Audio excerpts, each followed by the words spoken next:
Ladies and gentlemen, WrestleMania Night 1 is done, and there is certainly a lot to talk about. I know you have a lot of hot takes, but this is the series where I allow you to voice your opinion, whether it be good or bad or somewhere in between. All you got to do is reply to this tweet over there on Twitter at Conman167 that asks for your hot takes, thoughts, concerns, or whatever else you may have on the show. Then I sit down here after every Raw, Smackdown, and PLE, break it all down for you, get into your hot takes, and see what type of crazy crap you came up with. But WrestleMania Night 1 certainly had a lot of mixed emotions on it. Some people loved it, some people really didn't, some people came somewhere in the middle. Did I just say came in the middle? That sounded weird. But regardless of wherever you fell on the spectrum of WrestleMania fandom, I certainly enjoyed the night. It's a WrestleMania night. And generally speaking, the worst WrestleMania of all time is still a good evening. But with that being said, WrestleMania Night 2 is tonight. It is John Cena and Cody Rhodes facing off against each other. It's a big day, so let's not waste any time. Let's get right into your hot takes. Robbie says one of the more underwhelming nights up until the main event. That triple threat was an all-time classic, and the storytelling in that match was peak. Seth Rollins being the next Paul Heyman guy is going to be a fun watch. So yes, let's start here with the main event. CM Punk, Roman Reigns, Seth Rollins, and the Paul Heyman turn.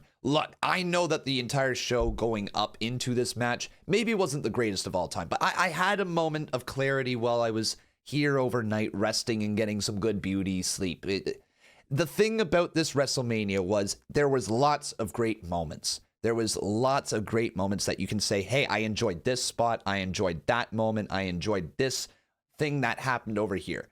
WrestleMania 41 so far isn't necessarily like the greatest wrestling show I've ever seen. I would say that the in-ring quality was okay to good throughout most of the show, but then the main event really did elevate everything. I saw somebody say online that the show was about a 5 out of 10 until the main event happened.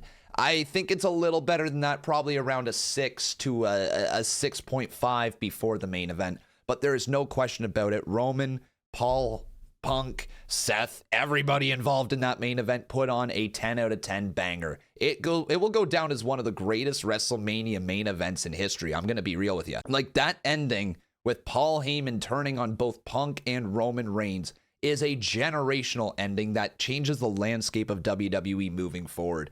And there's so much to like about this, and the fact that they built the story properly leading into WrestleMania, where this felt like it was a possibility it could happen, and it did, and it made sense. So kudos to WWE with the main event.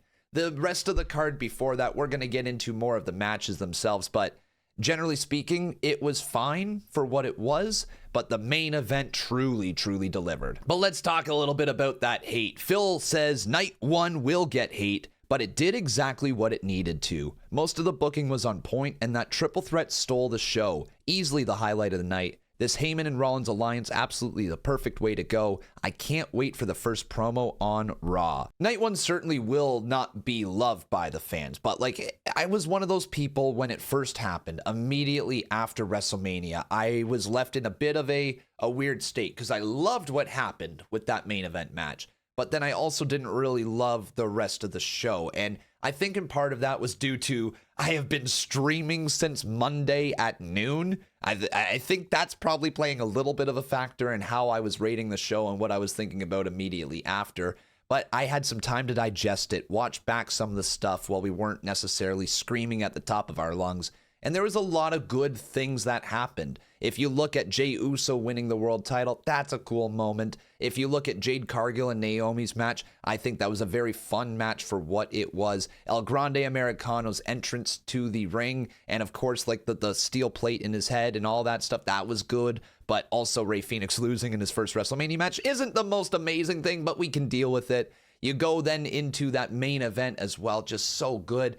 There wasn't everything that was perfect. Okay, let's admit it. The New Day match, Charlotte and Tiffany, was ugly as well, but like, it was also ugly in a way that felt like a real fight. And Tiffany Stratton coming out of that match just looked like an absolute baller. It's Tiffy time. Honestly, though, well wishes go out to Tiffany Stratton. Hopefully she heals up soon. And my chat is already on me saying, stop complaining. Every match for me was a 5 out of 5. We're just being honest. And honestly, dude, it wasn't a 5 out of 5 for every single thing, but we ain't complaining. I'm praising this. If you want to hear complaining, go check out my review, because Conman complained over there. And I didn't like how that came across. And I didn't like that I didn't praise enough things, because there were good things coming out of WrestleMania, and I think I was in a little bit of a cynical mode right there that I needed to get some sleep because we were up till 5 in the morning the night before thanks to Triple H's long-ass speech at the Hall of Fame, and then we were up early for Stand and Deliver. I know it sounds like excuses, but let me have my excuses. If Seth Rollins and Paul Heyman align with The Rock, Cody Rhodes has to get some help to fight back at WrestleMania Night 2. Cody needs some friends, and right now, Cody Rhodes, if, let's say, Seth Rollins and Paul Heyman do go with The Rock and Cena and all the rumors going on about Best for Business...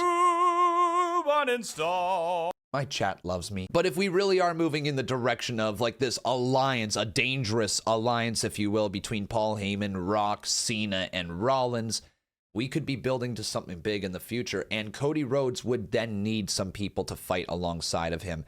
I don't know who those people would be right now because Cody Rhodes has essentially alienated everybody along this last year. He had so many people come down to the ring to celebrate with him at the end of WrestleMania 40. And now...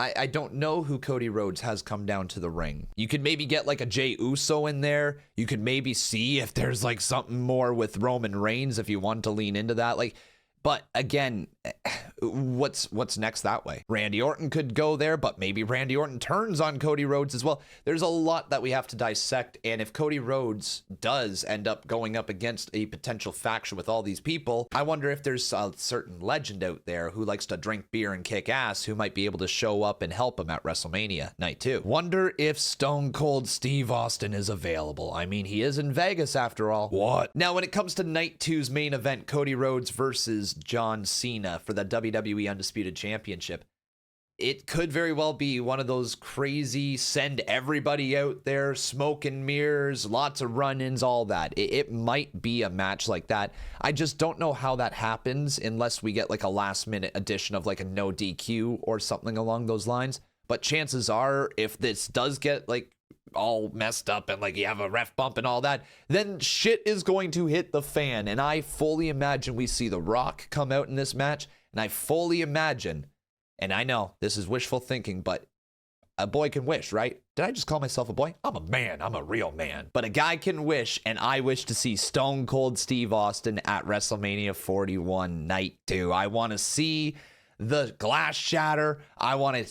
You can't see glass shatter. My God, my brain ain't working. I want to hear the glass shatter. I want to see Stone Cold Steve Austin march down to that ring. And I want to see Austin and Stone Cold face to face one more time. Give me a hell yeah. Why did Gunther tap out so fast? I'm wondering if Gunther wanted to just get it over with, which ended up ruining the vibe of the win for me. Gunther should have been passed out or been in that hold for a bit longer. This was the best Jey versus Gunther match too. It is a good point when it comes to Gunther. He tapped out super quick to Jey Uso to lose his World Heavyweight Championship. Sometimes those matches where you have this long drawn out submission really do make the match feel like it is vicious, and the guy who's caught in the hold has no other option, no other way out. For somebody like Gunther, who is really viewed in a strong way, it was crazy to see him tap out so quick. I can't remember the last time we've seen Gunther tap out. I don't think it has happened on the main roster. I don't think it has happened in WWE, has it? And if it has, I do not remember. So Jey Uso being the man to make him tap out was fine, but it was using his own submission move, and then it was super quick. I don't know if that sold the move more or not, if it sold the story because Gunther choked out Jimmy Uso, but regardless, Jey Uso making Gunther tap out made Jey Uso look like $1 million, and it also really added to the story because it was the callback to when Jimmy got choked out. But I would have loved to see... Ilya Dragunov made him tap out, apparently. Okay, so this has got to be the second time ever. First time on the main roster. But I would have loved to see Gunther be caught in that hold for like 2 minutes. Do you remember the ending to Shawn Michaels and Kurt Angle, where it was just a submission locked in for so long, dragged away from the ropes, dropped back down into the ankle lock, just completely torn away from the ropes and not allowing him to break free of the hold? No other option, forcing Shawn to tap out, right? That type of moment would be amazing if this was what happened with Jey Uso. If we saw Gunther try to claw his way to the bottom rope, try to hold on to the rope and break it, but then Gunther gets dragged back to the center by Jey. And then every time that he claws over to the ropes, Jey just drags him right back again and hold into that move for like 2-3 minutes. it would have been an incredible end. People would be on their feet. They'd be so loud, waiting, anticipating for Jey Uso to win the title. And when Gunther finally taps out, then that place would have erupted. They were still very, very loud for it, but it was almost an anticlimactic end to the match with the right ending of the match, which is crazy to say because, like, everything that went in that match towards the end was perfect, except for the length, in my opinion, of how long Gunther was stuck in that submission. I would have loved to see Gunther be in there for at least a minute before he tapped out, but it was super duper quick. Dude tapped out, and then next thing you knew, it was time to yeet all over the place with Jey Uso. Again, not trying to crap on the end at all. I just think if we added that extra little bit, it would have made the moment that much more dramatic and probably a little bit better as a result. Big E not being involved in the New Day match and the TLC match being left off Mania card is a war crime. So yeah, I'm confused. This is one that I just simply can't defend at all. I don't really know what happened. So leading into this match, a New Day versus the War Raiders, a lot of people are saying, okay, this is going to happen where Big E returns. This is just going to be a moment. We need to see Big E come back, right? That's what's going to happen here. No, that didn't happen. And I don't know why this match was then at WrestleMania. I'm all love to the New Day, all love to the War Raiders. But that match felt like an episode of Monday Night Raw and not even a main event of Monday Night Raw. It was a match that was just there. The New Day stole the titles. They ran away. It's not a match we're going to remember really. I mean, we might remember it, but not for the right reasons. And I just kind of felt bad for the New Day that this is how their tag title run begins. This easily could have been saved for the Raw after Mania. We could have had the title change on the Raw after Mania, and I think it would have been better received as a result, and people probably would have been more willing to just give this heat. I don't think people are now upset with the New Day for stealing the tag titles. I think people are upset that we got that match instead of a TLC match. And that is a big difference, right? When we look at the types of matches we could have at Mania, the tables, ladders, and chairs match between the Street Profits, the New Day, and DIY feels like a WrestleMania match in comparison to the New Day versus War Raiders 2-on-2 for the Raw Tag Team titles. And that's not a shot at those teams whatsoever. It's just a tables, ladders, and chairs match that is synonymous with WrestleMania.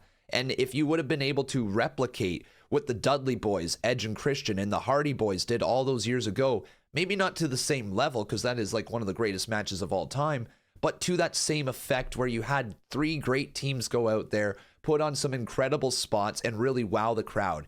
It would have been the perfect follow-up to Jey Uso winning the world title. Can you imagine getting those crazy spots? People flying off of ladders, people crashing through tables, people using chairs, and then finally crowning a new tag team champions, or maybe the Street Profits defend their titles.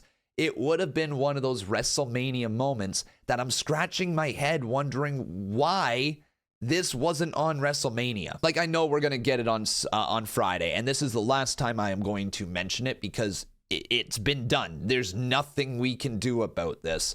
The match is set for Friday, so Friday, the main event, I'm hoping, is going to be very, very, very good.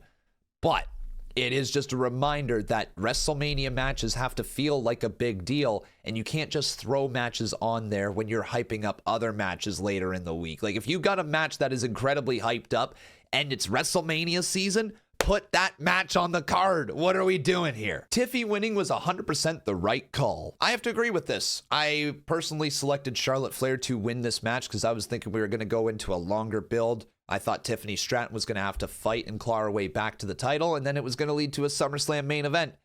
After watching the match at WrestleMania, I'm glad that it's a one and done, or at least it should be a one and done. This feud was ugly. The match was ugly. But man, it was also a war. Let me tell you, not everything in life is proper and prim like Tiffany Stratton, right? Not everything is super duper, put together, if you will, right? Some things are raw, some things are ugly.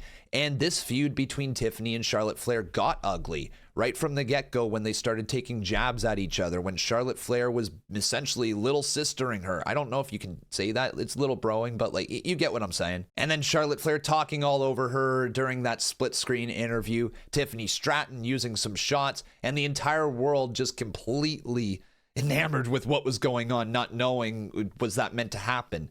It wasn't, and I don't think the match as a result went the way they wanted it to. I just think it got ugly. I think that there was a lot of real stiff work in there. I think they did they did everything that they could within the realm of reality to, well, let's just say to make each other pay for their words earlier on in this feud. This is a one and done now. I do not see WWE running this feud back anytime soon.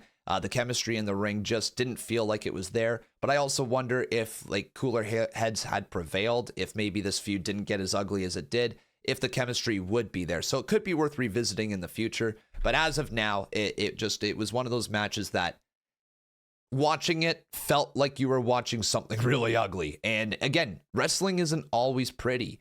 Sometimes you need ugly matches. I know even Shawn Michaels said in his match against Undertaker at WrestleMania 25 that you need ugly spots later on in the match, right? If you've been going for like 20 minutes, you need to get ugly towards the end. And this feud, in a way, needed to get ugly because the build was ugly. So it was what it was. Tiffany Stratton walks out with the win, and that's a big win for her on the grandest stage of them all. For the second year in a row, the Night 1 WrestleMania crowd plays a part in the way the show felt. Other than the opener, co-main, and main event, they didn't seem to be in the in-ring action. Hopefully tomorrow the environment is a bit more invigorating. I think the reason why the crowd was as quiet as they were was because at the Hall of Fame they were up super duper late, and then they had to go to Stand and Deliver the morning of. Then you have all the WrestleMania festivities. You're also in Vegas, for goodness sakes. There is non-stop things to do. I bet you by the time they got to WrestleMania, they were exhausted. What I'm hoping for this time around is, because today is a little bit of a lighter day, that we see the fans a lot more invigorated, a lot more energized for this type of night. It's a big night at WrestleMania Night 2, and the fans need to be loud. So hopefully everybody got their beauty rest. Hopefully everyone is good to go, because we need that crowd to be loud for John and Cody. That triple threat match was by far the match of the night. From the high spots to the storytelling to near falls, the way Heyman turned on Punk and Roman to align with Rollins, it was everything you want from a WrestleMania main event. WrestleMania 41 Night 1's main event might go down as one of the greatest main events of all time, and I mean that. It was perfection, legitimately. And while the rest of the card, maybe didn't live up to the same sort of hype, that main event delivered in every way, shape, and form. It is one of my favorite main events I have ever watched in WrestleMania history. Like, it is ranking up there behind the Cody Rhodes moment literally last year, which is insane to say, because that, I'm pointing over here and you can't see it, but that is one of my favorite moments that I have ever had as a wrestling fan. The 2-year build for that was incredible. And I felt the same sort of like, oh my God moment when Seth Rollins and Paul Heyman ended WrestleMania with Rollins winning and Paul turning on both of them. It was just, it felt good. It felt like you watched something significant, and you know that the landscape of WWE has now changed moving into the future. I loved it, man. I really did. Hell of a main event. Becky is probably the one who attacked Bayley. She's going to join her husband and align themselves with Rock and Cena. All right, let's talk about Becky Lynch. We saw her backstage watching Seth Rollins win the match at WrestleMania, and she was celebrating so much. She also posted some tweets online calling Seth Rollins the GOAT. Becky Lynch is already invested in this story. Becky Lynch is already publicly speaking about this story. And we also saw at the Hall of Fame, Paul Heyman sitting next to Seth Rollins and Becky Lynch. Now, I don't know how we really go about this, but if this is the play, if Becky Lynch was the one who took out Bayley, and Becky Lynch is the mystery tag team partner for Lyra Valkyria, and that's how we welcome Becky Lynch back into WWE, it could be cool, because obviously the tie between Lyra and Becky would be awesome to see on TV. Imagine, though, if it was her play to take out Bayley, and Bayley returns and reveals it was Becky all along. And now all of a sudden Bayley is starting to feud with everything going on over there in that main event scene. Like, it could work. It honestly could work. And putting Becky Lynch and Seth Rollins together on TV, I don't think is a bad thing as long as they're heels. We do know from past experience, Becky Lynch and Seth Rollins on TV together as baby faces doesn't work. But as heels, I think both of them have that ability to get the fans to truly despise what they are doing, especially if they lean into everything that's going on with The Rock and possibly John Cena. Who knows? But I'm really trying to make sense of this, how this all comes together, right? I know that there's references from Seth Rollins towards The Rock. I know that he has been dressing like The Rock. The flamethrower at WrestleMania was a callback to The Rock. The way he held up the microphone on Smackdown was another callback to The Rock. He is signaling that he might be doing something with The Rock.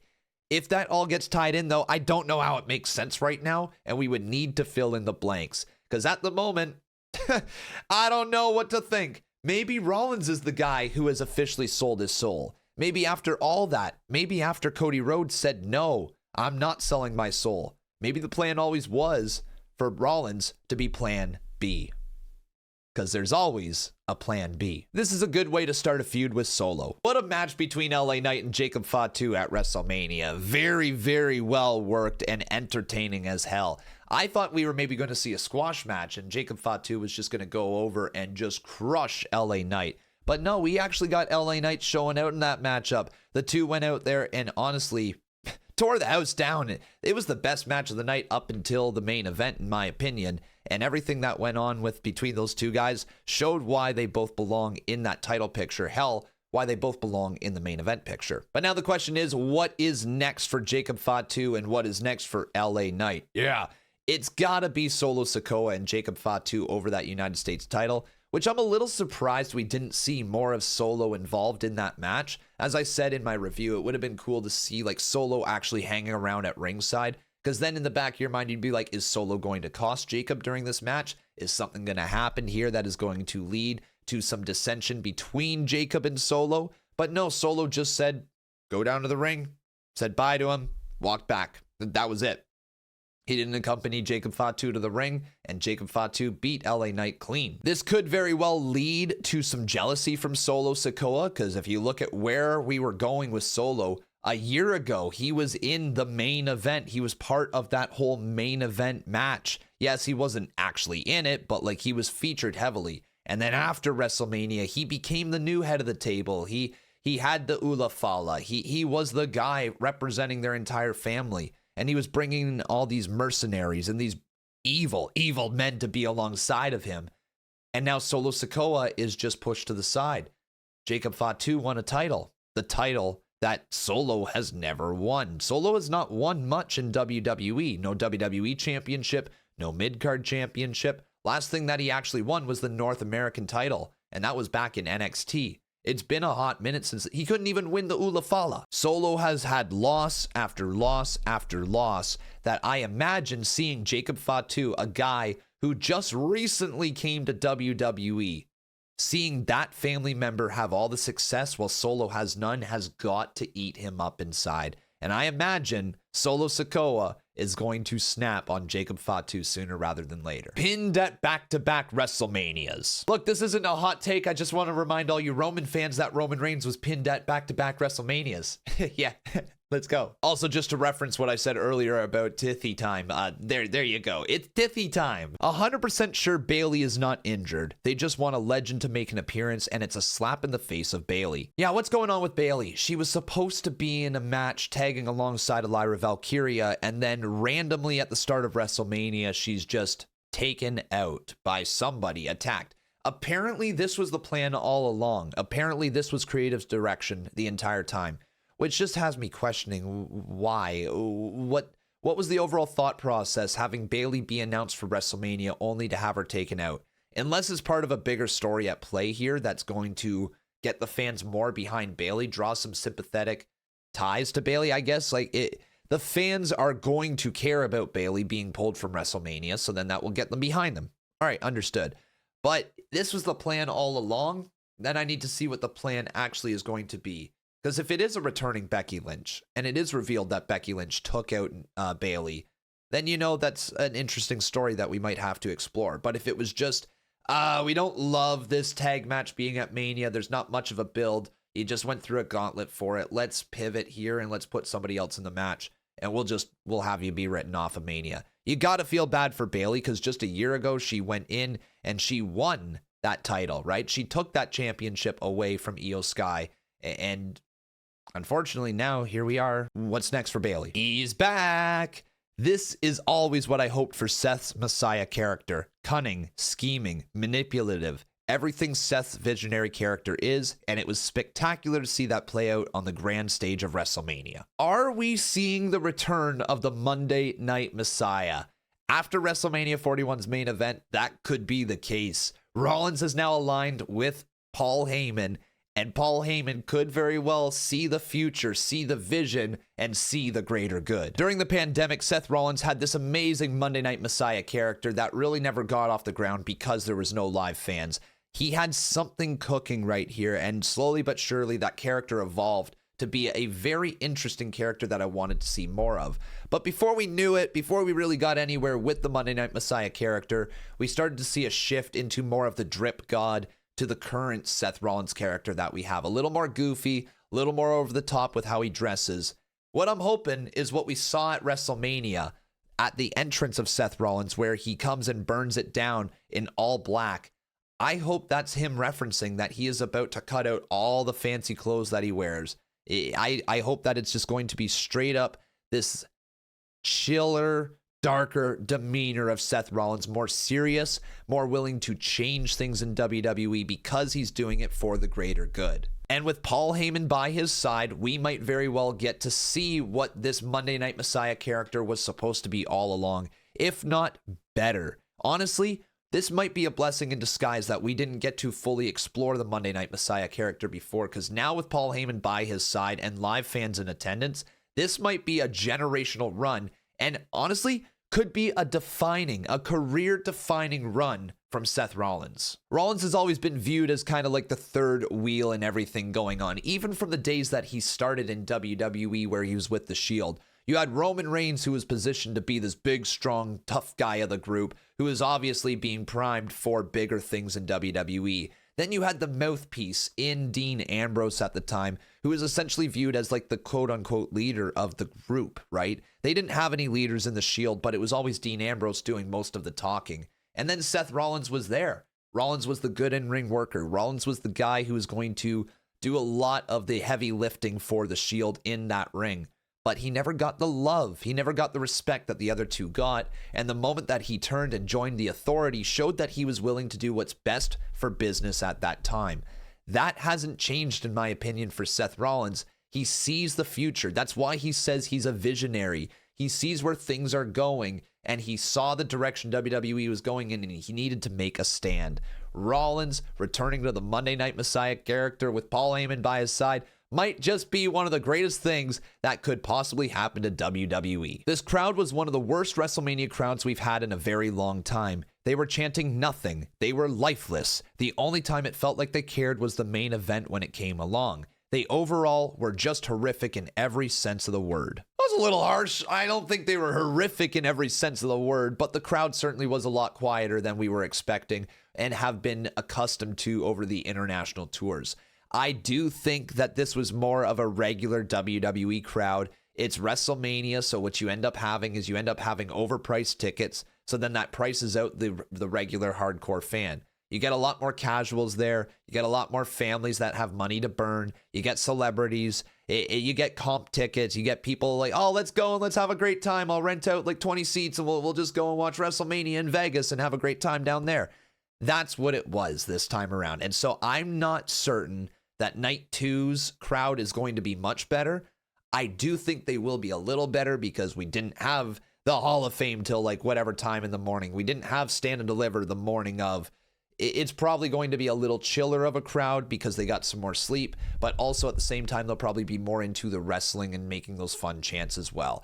I also think that the crowd just didn't have a lot to cheer about and a lot to get excited about other than, Jey Uso winning the title, some cool moves, some cool spots throughout the night, and then the main event, right? There wasn't a lot that got the crowd super duper hyped. And that's why we mentioned the TLC match would have been incredible there, because I think the TLC match would have got everybody on their feet for the crazy ass spots that they would do. But regardless, at WrestleMania Night 2, I think the crowd will be better. They'll be a little louder. They'll be a little more rested.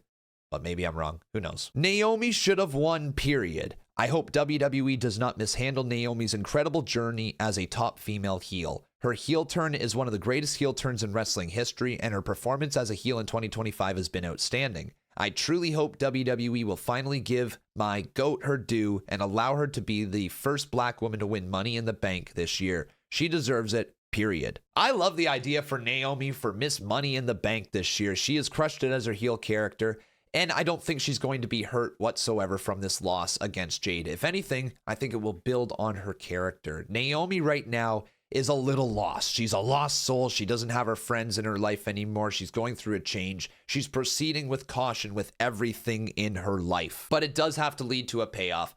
All of us believed that it was going to be a clean win for Jade Cargill over Naomi. We were all hoping for Naomi to win at WrestleMania, but like, it's Jade Cargill. It's her first singles match at WrestleMania. She needed that win, just came back from a big time injury or whatever kept her off TV. I don't know, written off, whatever was going on over there. Jade Cargill certainly needed the win, but Naomi now needs to build on this character. I'd love for Naomi to continue to be obsessed with Bianca, be obsessed with Jade Cargill.